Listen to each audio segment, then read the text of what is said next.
Jean-Marie Bordry. Avec Anissa Arfaoui, avec Madi Seidi et Anthony Martin-Smith, il est 18h43 sur Sud Radio. C'est une journée qui se prépare, que beaucoup préparent, que certains redoutent, mais qui nous donnera une bonne idée de ce que sera notre rentrée sociale. On en parle. Les vraies voix Sud Radio, le coup de projecteur des vraies voix. Coup de projecteur sur la rentrée sociale française. Vous attendez, vous, à une rentrée sociale explosive à l'approche de la journée du 10 septembre. On va en débattre notamment avec deux anciens gilets jaunes. Regardez. D'abord, on est avec Priscilla Ludowski. Je vous retrouve avec plaisir, Priscilla Ludowski. C'est presque par vous que le mouvement des gilets jaunes avait commencé. C'est vous qui aviez initié cette fameuse pétition, signée par combien de personnes d'ailleurs à la fin ? Un peu plus d'1,3 million. Ouais, un petit peu plus d'1,3 million.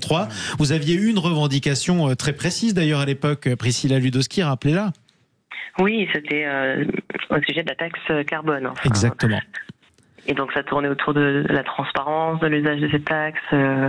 À quoi va servir cette taxe carbone qu'on s'apprête à payer, qui nous coûte trop cher? C'était votre message, vous aviez trouvé un public et ça vous avait en tout cas permis d'être à l'origine, avec d'autres ensuite évidemment, mais de ce mouvement des Gilets jaunes qui a été très emblématique. Ma première question, Priscilla Ludowski, c'est est-ce que la journée dite bloquons tout du 10 septembre vous fait penser au début du mouvement des Gilets jaunes?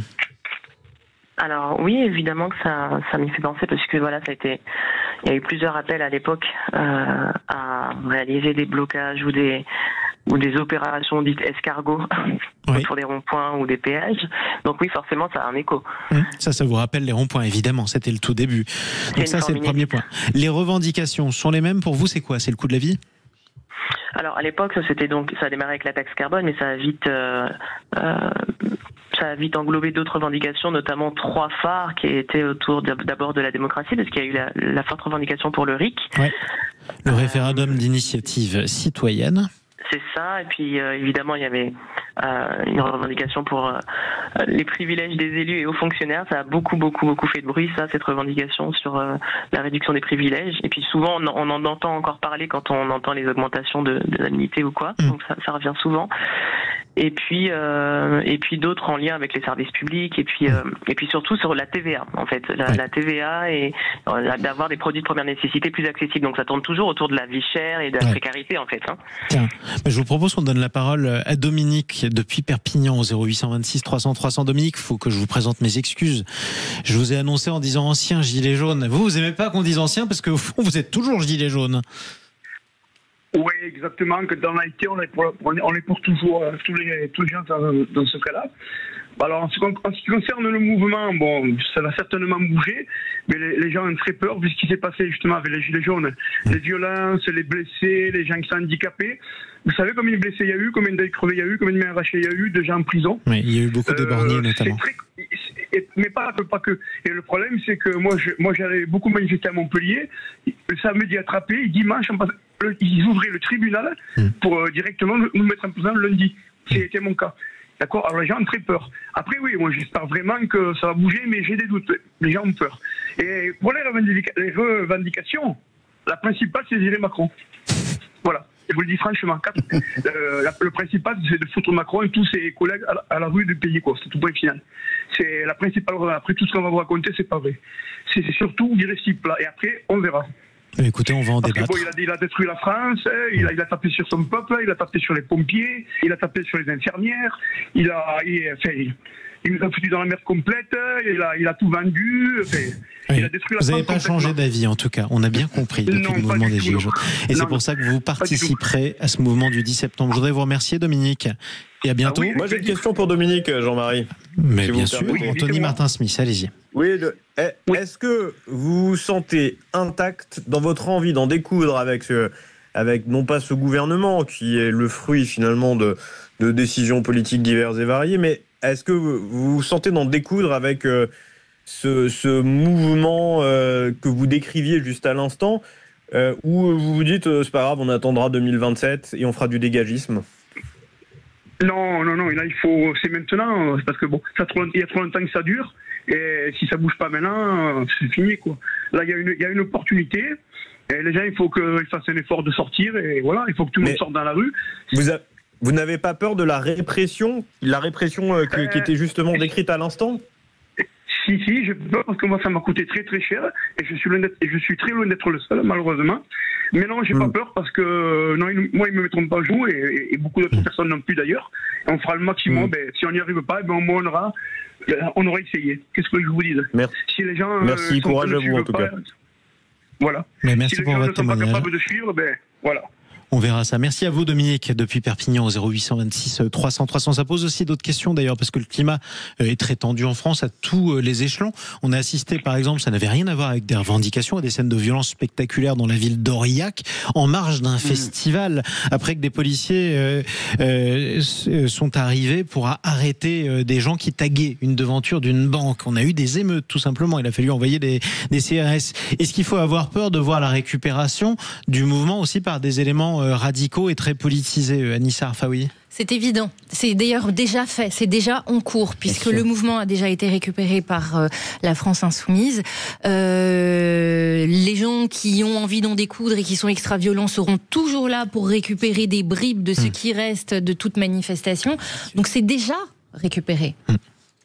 Oui, et ça c'est malheureux, puisque moi j'ai suivi de très près le mouvement des Gilets jaunes. Quand j'ai entendu ça, je me suis dit ça faisait très longtemps qu'il n'y avait pas eu ça en France, je vais aller voir. Donc je suis allé voir la première. Effectivement, il y avait une espèce de mouvement citoyen qui était légitime avec de vraies revendications. Et dès que le politique a mis le pied dedans, c'est devenu désastreux. Et là, on le voit bien, EDF est en train de récupérer le mouvement, elle est en train de s'y mettre, elle appelle, et malheureusement, je ne crois pas en la réussite de ce mouvement, parce que j'ai bien peur qu'il arrive ce qui s'est passé pour les Gilets jaunes, à savoir des revendications légitimes auxquelles les politiques vont venir foutre le bordel, malheureusement. Priscilla Ludowski. Qu'est-ce que vous répondez à Madi Saïdi quand vous entendez ces arguments? La récupération politique. Il y a beaucoup de choses qui ont été dites. Alors sur la récupération, d'abord sur le format des manifestations ou même des actions de terrain. En France, on connaît, il y a une culture de mobilisation, il y a des grèves. Voilà, on sait quoi. Voilà, on sait faire. Donc il n'y a pas vraiment de surprise sur les modes d'action, si ce n'est que pendant le mouvement des Gilets jaunes, on a eu une combinaison de modes d'action et des lieux qui ont été investis, qui n'avaient pas été investis avant, ou en tout cas pas depuis longtemps, qui a créé la surprise. Ouais. Et le fait qu'effectivement, c'est quelque chose qui a émergé en dehors de tout corps intermédiaire et qui fait que ça leur a échappé, donc ils ont essayé de rattraper quelque chose au vol et de faire de la récupération comme toujours dans tout mouvement.